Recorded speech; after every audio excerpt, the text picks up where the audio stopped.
I'm willing to say that it's an overreaction. I know there's still plenty of Sacramento Kings season left, but I can't help it. The way the Kings performed against the Philadelphia 76ers the other night, the way the Kings have performed over these last couple weeks has me in the mindset that change needs to happen right now. And no, I'm not talking about the change of a head coach. That wasn't significant enough. Change needs to happen to this roster if the Kings want to salvage their hopes of actually making the playoffs. And I'm not just talking about the top 8 seed. At this point, the Kings are struggling to be a 10th seed, which is sad in itself. On today's Locked On Kings podcast, I'm going to be joined by Franklin Cartoscelli, host of the Return of the Roar podcast, also covers the Kings for Sports 1140 KHTK. He is going to be a little bit of a voice of reason. He and I sit together often at games. He's been to every single game this season. He's going to share his thoughts on the coaching change and the timing of it. He'll talk about how he feels, how much time the Kings have before they need to consider making some significant moves. We'll talk about this Kings team not having any untouchable players at this point in time, and he'll share his thoughts on the diminishing crowd. It's all on today's episode of the Locked On Kings podcast.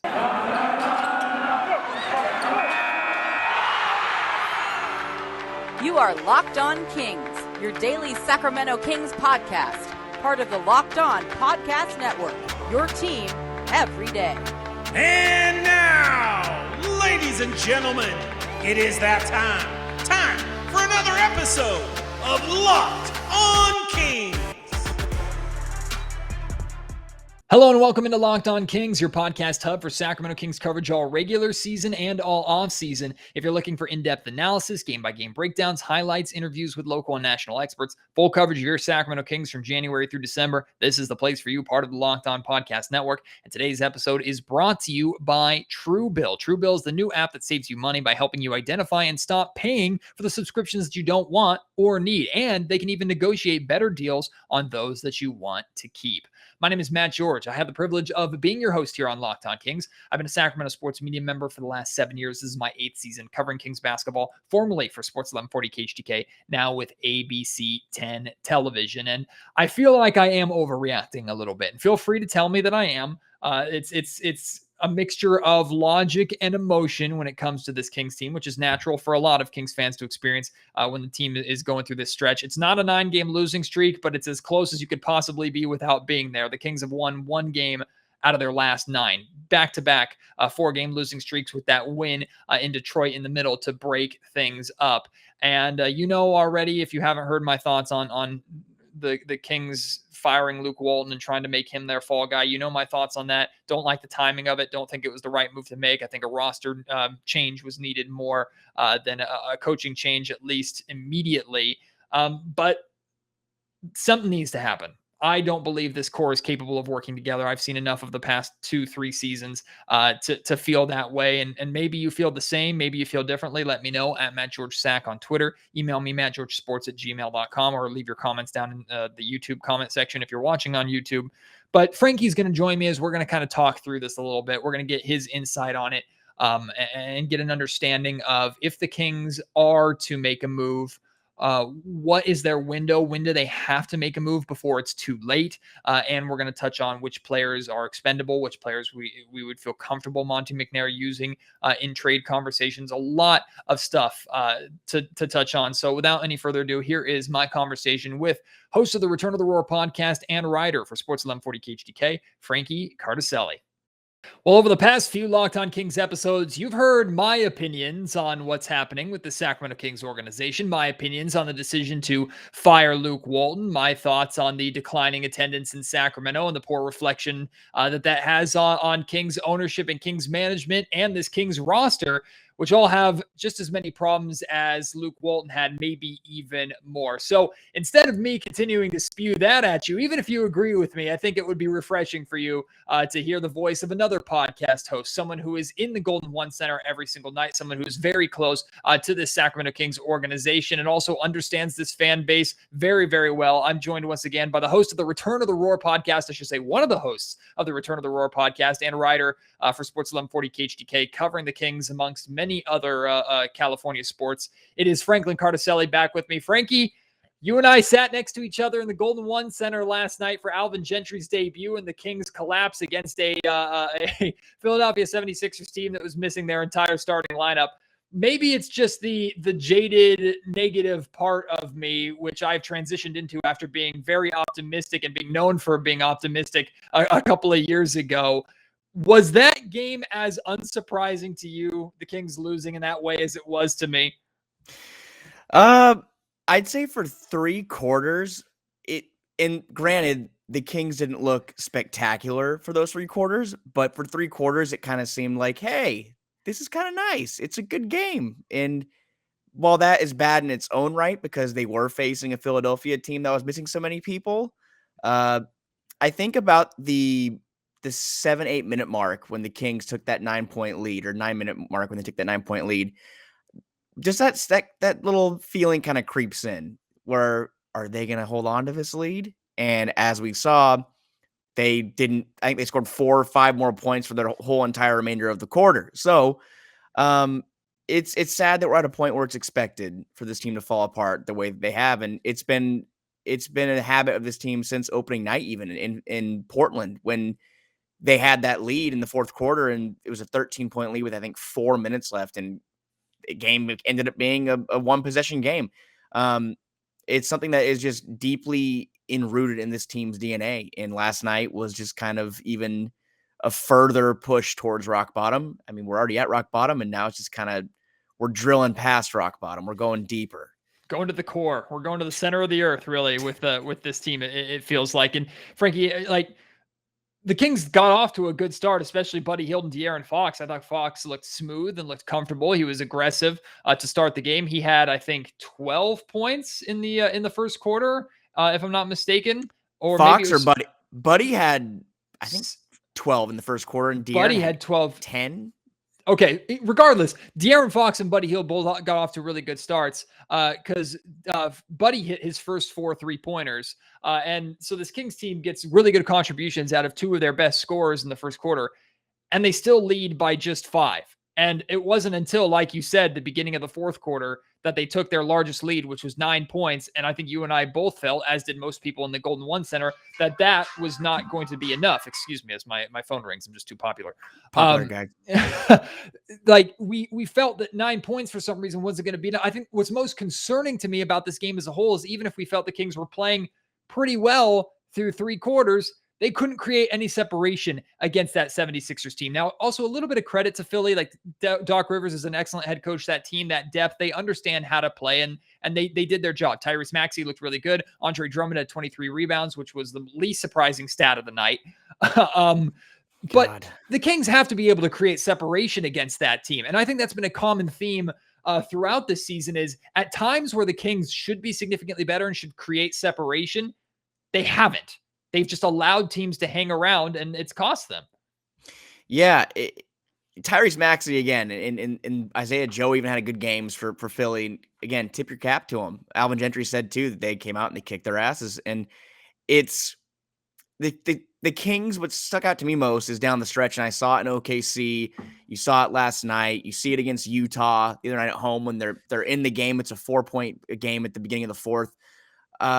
They just have no game plan down the stretch. They play frantic, is the way I've described it. When Chris and I talked last week on our podcast, they're playing with the most frantic sense of urgency when they're leading. Last night they were up 9 points and they just lose it.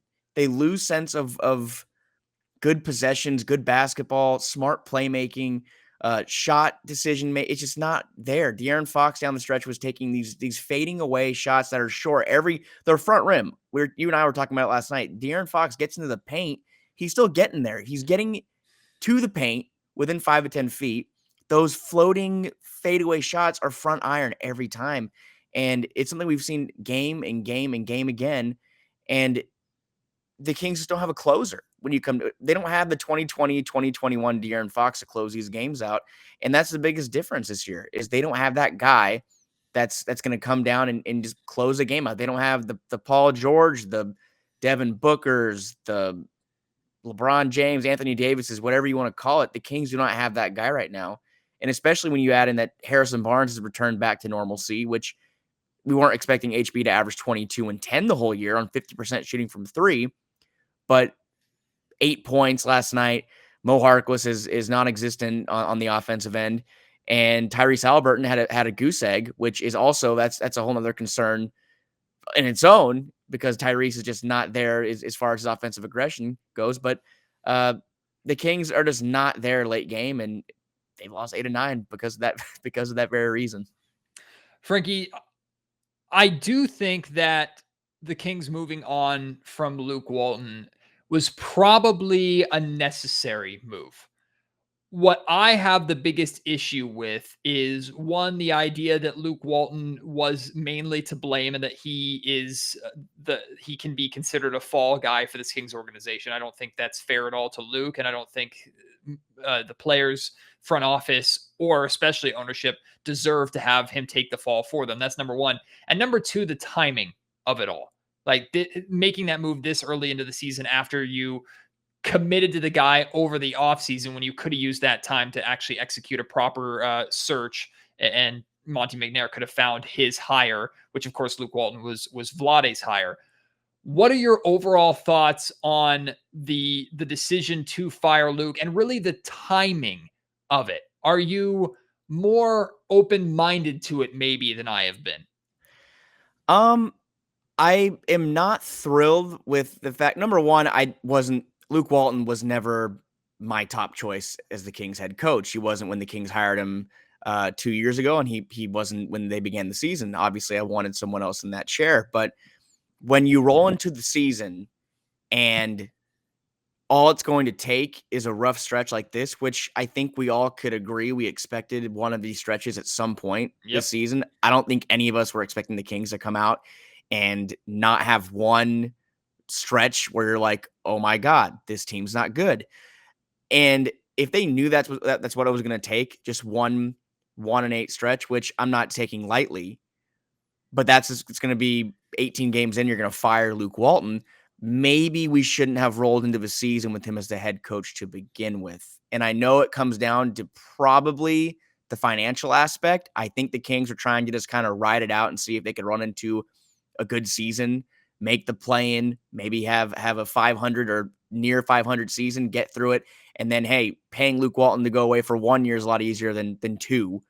So I understand, but don't agree with that logic as far as from the organizational standpoint goes. And I think he had to be fired, had to happen. I just think that if we're looking back, it would have been a little better to do at the beginning of the last offseason, so you could have a thorough coaching search, which the Kings have not done in years. I think Vivek hired Michael Malone before he hired Pete D'Alessandro.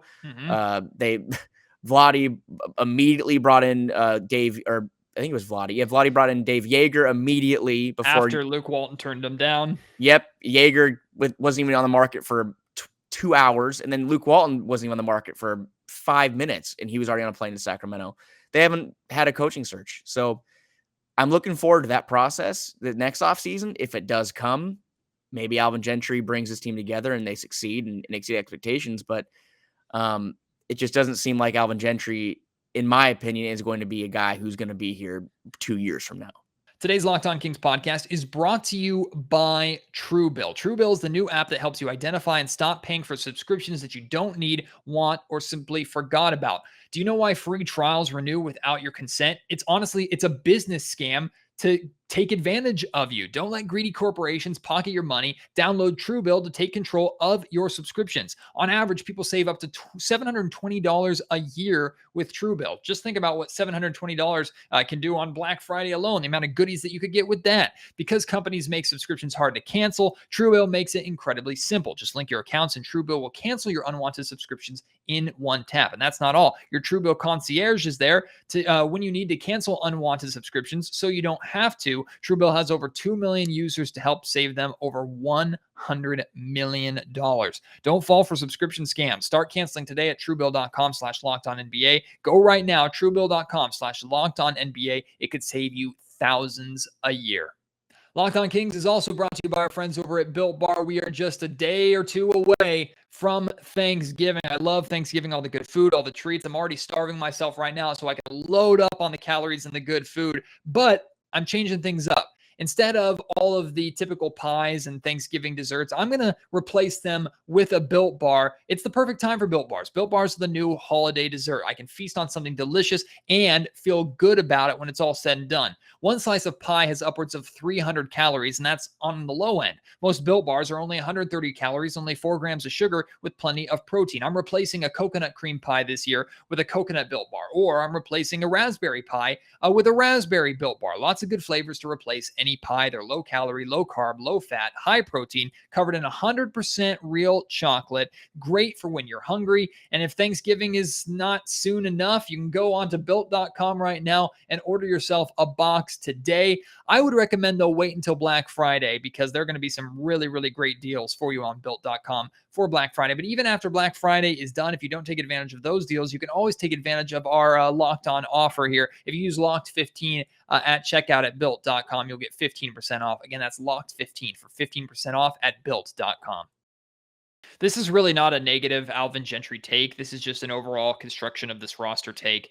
This Kings team, I expect nothing to be different with this Kings team.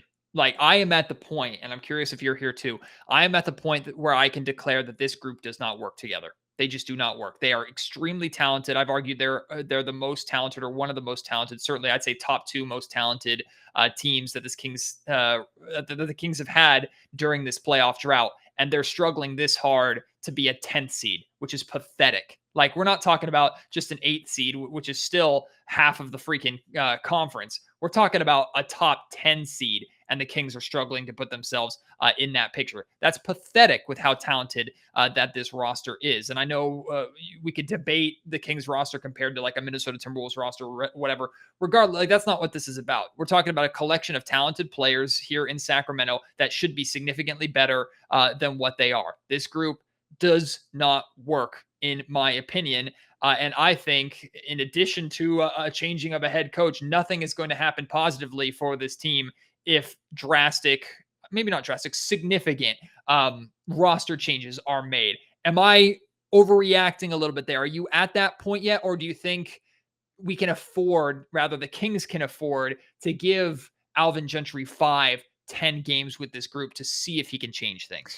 Yeah, I think that's the exact kind of the 5 to 10 game sample size is probably what it's going to be. If the Kings lose 8 of the next 10, and we're really looking at this season's getting towards a point where it's a lost cause, breaking up this group has to happen. This group's been intact since 2019. The end of 2018-19 into the beginning of 2019-20. De'Aaron Fox, Buddy Hield, Marvin Bagley, Harrison Barnes, Rashawn Holmes. This was your starting lineup on opening night in 2019-2020. These guys have been around for years now. And teams that don't succeed and don't win don't stay together this long. They get blown up a year ago, in my opinion. I think 1 or 2 down years is enough. This is the 3rd/4th that we've had these guys act as the core. And that's the next domino to fall is these guys who they say they enjoy playing together, and I'm sure they are close after all this time. There's going to be moves made. Obviously, you can look at Marvin Bagley and Buddy Hield as the first to go, but their trade value is questionable. And Harrison Barnes is a guy where probably the guy you want to trade the least right now. And maybe that's the guy who has to fall. And the Kings have to move on and get the most value they can for these players. And it's sad to see because these guys are talented. These guys are good players. De'Aaron Fox, Harrison Barnes, Buddy Hield, Marvin Bagley, Rashawn Holmes. If you put these guys on other teams, who knows what could happen? But the point is, they're all together here in Sacramento, and they're just not winning. They haven't won for 3 years now with this core. And that's tough to watch because I know a lot of the people that watch the team and cover the team like us, I like these guys. I want them to succeed. I want them to do well. I put so much time into this team. And I know you have too, Matt, and the fans out there each night at home and covering and watching, shows or podcasts, what have you.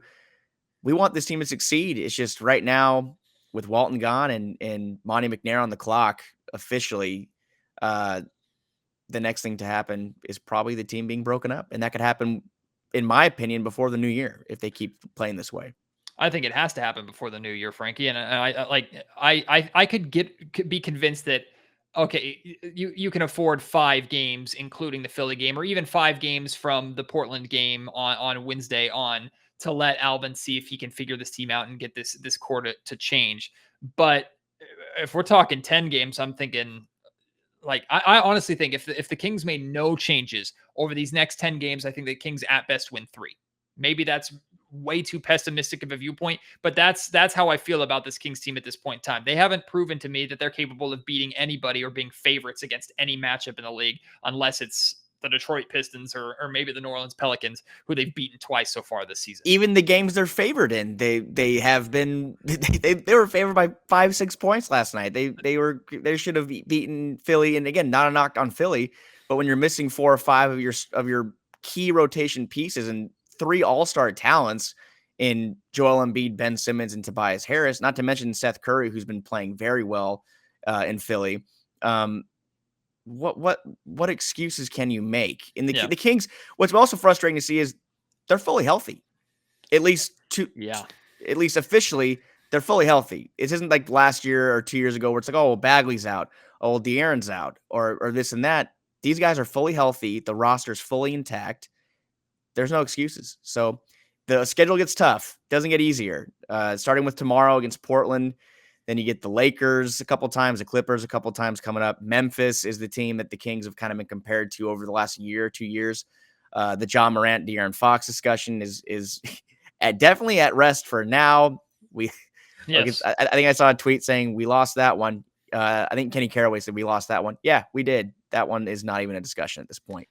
So, Frankie, the Kings had their easy stretch, and I use that in air quotes, and they went 1-5 during that 6-game easy stretch, which included that 4-game road trip and then these first 2 games of this homestand, 2 very winnable games that the Kings dropped at home. I mean, that was their easy stretch, and they went 1-5, which is absolutely inexcusable. So I think if Monty McNair and the Kings wait 10 games before deciding to really make a move and change this roster, I think it's going to be too little, too late, regardless of who they bring in. Now that seems extreme to say when there would still be 50 games left in the season. But trades take time.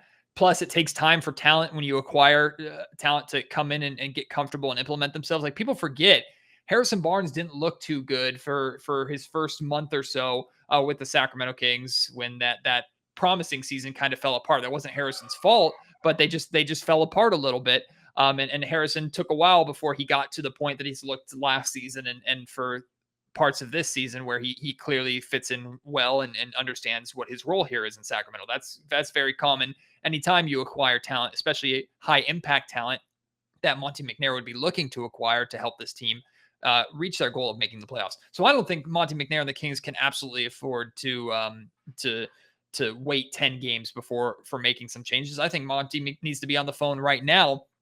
And to the credit of like Daryl Morey, who's played the long game with Ben Simmons in Philadelphia, maybe this is why he plays the long game, because we were saying Tyrese Halliburton, De'Aaron Fox, these guys are not available at all in trade talks a couple months ago during the offseason at the start of the season. Now I'm willing to listen to the possibility of the Kings moving on from De'Aaron or moving on from Tyrese. Not necessarily in a Ben Simmons specific trade, but those guys, like the Kings can't say that anybody on this roster is untouchable at this point. Nobody's good enough to say that they're untouchable. Yeah. If I'm McNair, I'm calling every team about all these guys and saying, look, I'm trying to acquire talent and I'm willing to give it up to get the job done. Yeah, what right do we as Kings fans or the Kings in general have to say, yeah, this guy's untouchable, this guy's untouchable? The Kings haven't won anything in 16 years. So how can we sit here and say this guy's untouchable? De'Aaron is as close to, in my mind, is untouchable, but no one's untouchable, as George Karl said. The guy I want to move the least is De'Aaron Fox because I know the potential he has. But like you said, we're getting to decision time where a team might want to have 4 more years of control of De'Aaron Fox. A team might want to give a lot up for a guy like Tyrese Halliburton, who in my mind is the best complete basketball player on the Kings right now. It's hurt. That's going to hurt to give up those players. And hopefully they don't have to. But it's on the team right now, the front office, Monty, to make the right moves where you don't have to give up those core guys, add on to the depth at the wing position, which the Kings have none, and improve. Because like you said, 10 games from now, they can't wait that long. They can't run into another 1-9, 2-8 stretch. The season will be over at that point. There's a lot of season left, which is it's not the best to look at it and think of, well, hey, they could get back into it. They could. It's a 65 game season for the Kings right now. There's plenty of time to turn it around, but it has to start tomorrow. The same way we said it needed to start last night, or the same way a week ago we said it needed to turn over. We can keep saying again and again it needs to start today or tomorrow, but it really, really needs to start sooner than later because these guys are going to get traded if not. Today's episode of the Locked On Kings podcast also brought to you by our friends at betonline.ag. I know we've been struggling to get through these last 9 Kings games, but maybe you've made some money with your pain. I hope you have. Make things a little easier to swallow. And if you're going to gamble on Kings games, sporting events in general, BetOnline is the place for you. It's Thanksgiving, and we know what that means. Football. Nothing goes better with football than turkey and making money gambling. BetOnline has you covered for all the holiday season. More props, odds, and lines than ever before. BetOnline remains your number one spot for all the sports action this Thanksgiving. Head to our new updated desktop or mobile website. Sign up today and receive a 50% welcome bonus with promo code LOCKEDON to get that bonus. It's not just football. BetOnline is pro and college hoops, NHL, boxing, UFC, your favorite Vegas casino games. Don't wait to take advantage of all the amazing offers available for the 2021 season. BetOnline is the fastest and easiest way to bet on all of your favorite sports. BetOnline, we're stuffed with deals this Thanksgiving. And Frankie, for the record, just to make it clear, Harrison Barnes and De'Aaron Fox are the 2 guys that I'd be most reluctant to move on from. Like, I'd be willing to listen to offers for everybody. I'd be willing to consider using Tyrese Halliburton in a trade, but I would only be moving Tyrese if I was getting for sure talent back. I'm not expecting all-star talent necessarily, but for sure talent that I know can help win. Buddy Hield, definitely on the block. Marvin Bagley, of course, on the block. Not that he has any value. Davion Mitchell, absolutely on the block. Like, my overall point is you're not just going and having a fire sale and trading guys away for the sake of trading them. You're putting guys available if you're going to get substantial talent back that is necessary for this team to ultimately accomplish their goal, which was playoffs or bust this season that Monte McNair and the Kings put upon themselves. That is the bar that I will grade this team on all season long. I will not shift that bar, even if the Kings decide to start tanking and go in another direction, because that means they failed. And they don't get a pass for that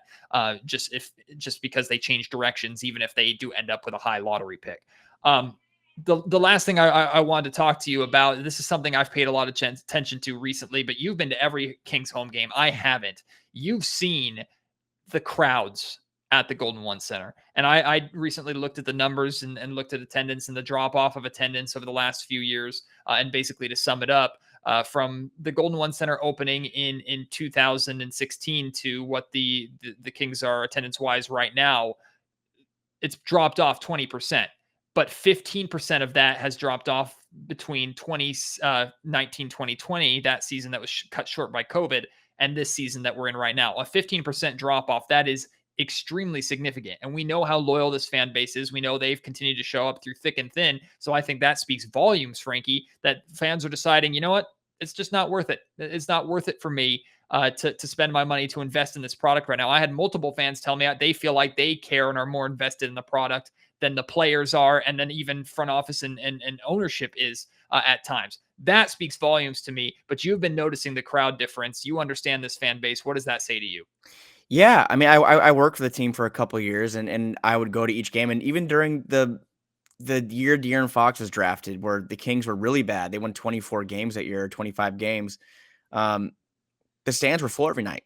Kings barely won that season. The stands were full every single night, and that team was bad, but the effort was there. You could tell the effort was there on those teams with Nemanja Bjelica and Bogdan Bogdanovic and Willie Cauley-Stein. Those teams were not good, but the effort was there.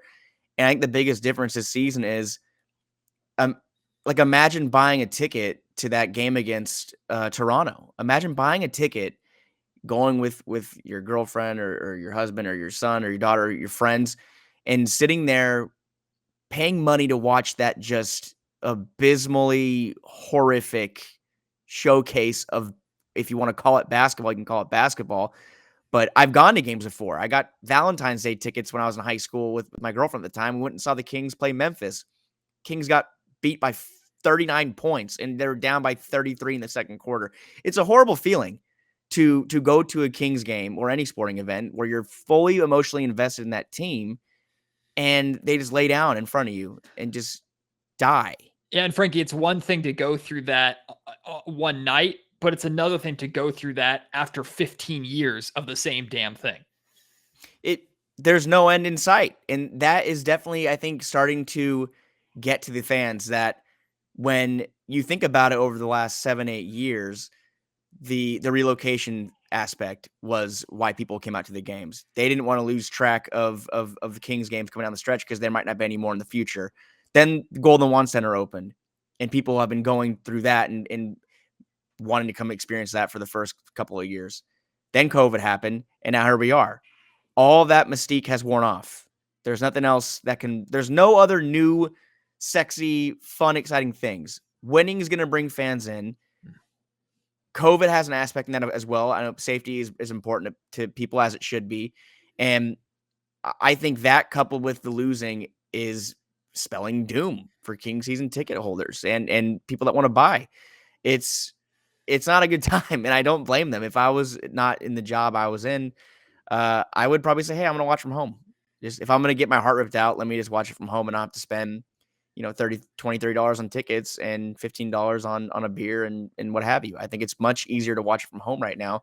And that's the problem. The Kings need the factor of come to the arena to watch exciting basketball, winning basketball, or at least competitive at the least. And right now, none of that is happening.